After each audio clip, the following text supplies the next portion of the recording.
Господин Попов, благодарим, че приехте поканата на Таралеж БГ. Намираме се в галерия Сияна официално. Утре ще могат всеки, който иска да дойде да види, да разгледа тези прекрасни рисунки на Сияна. Аз ви благодаря за вниманието и уважението. Утре след 12:30 всеки може да дойде да разгледа рисунките на Сияна. Тези рисунки са своеобразен протест, тази изложба срещу войната по пътищата и срещу всичко това, което виждаме в последните години. И затова реших и да направя тази изложба първо в нейна памет, защото тя много искаше да има собствена галерия и някой да оцени това, което тя правеше като изкуство и да накараме хората с тази изложба да се замислят за всичко това, което се случва по нашите улици.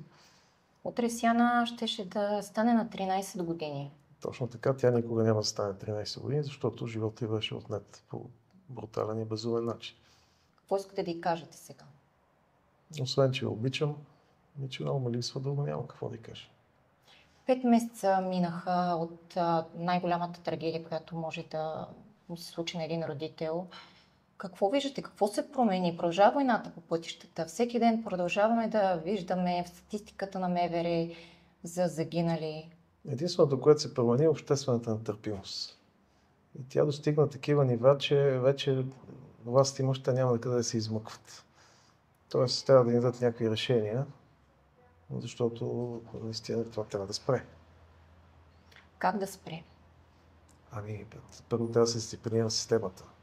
Говорим от водачите, съдебната система, разследващите на подобен от престъпления, вещите лица, административно-наказателната дейност. Много пъти съм го казвал, ако има бърз, справедлив, ефективен процес и бързо и ефективно наказание административно на нарушителите, жертвите по пътя просто ще намалят. И другия особено важен фактор е да започнем да имаме нормални пътища и да спрат кражбите от пътните ремонти. Защото Сияна загина първо заради безобразното шофиране на водача, който уби, и второ заради лошия път, по който се движи този човек. Миналата седмица стартира и ремонта на отсечката. Да, аз лично следя как се прави този ремонт и имам уверението от АПИ и от директора на областното пътно управление, който е един човек, на който гласувах доверие и смятам, че той може да се справи с поставените му задачи. Ремонтът ще бъде извършен качествено. Вие бяхте взел дори някакъв материал? Да, дал съм за изследвания материала, който е вложен в асфалта, тъй като видимо той не отговаря на нормативните изисквания. Излезнаха ли резултатите? Ще ги обявя публично, когато излезат. Все още не са. Преди 2 дни пореден клип се появи в социалните мрежи, как тирове карат с несъобразена скорост.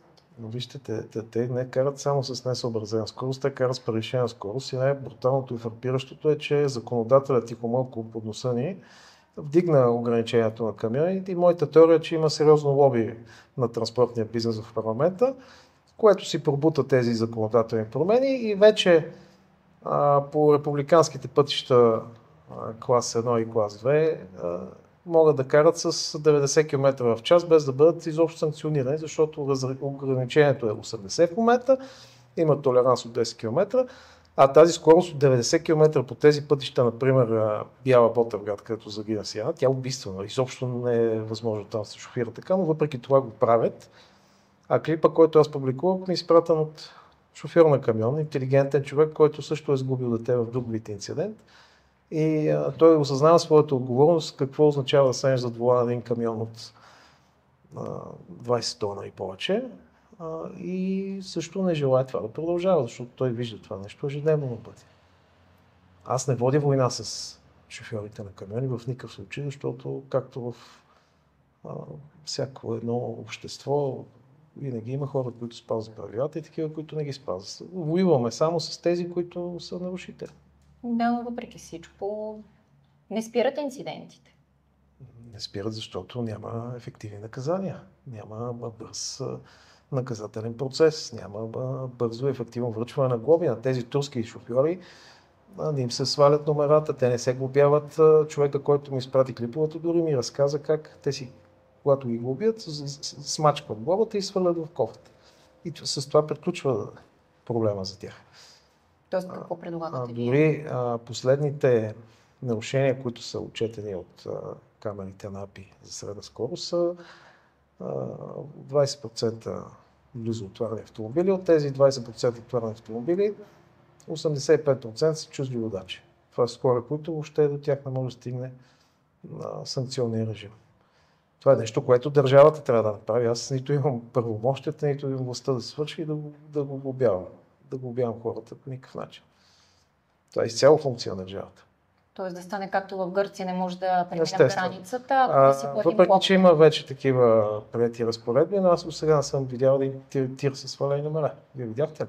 Не. Нека да се надяваме скоро да видим.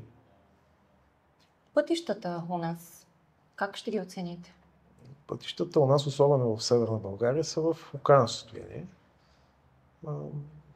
Там си позволява и десетки години разни местни дерибеи да крадат от живота на хората. Това е истината. На този път, който загина в Сияна, само от началото на годината имаше 3 смъртни случаи. И хубавото е, че откакто стана трагедията за детето, ми дигнахме целият този шум заедно с медиите, няма загинали. Вие продължавате с всякакви инициативи. Аз няма да спра, докато не намалят жертвите по пътища и докато не видя, че наистина се правят качествени ремонти и може да караме безопасно по улиците и по пътищата. По някакъв начин институциите помагат ли ви, чуват ли? Определено да. Не искам да крия това от обществото. С Министерството на регионалното развитие имаме непрекъсната комуникация, постоянно им подавам сигнали за проблеми, точки и участия и те реагират. Това са фактите. И те не могат да бъдат скрити, както ви казах. Смятам, че има желание за промяна, наистина.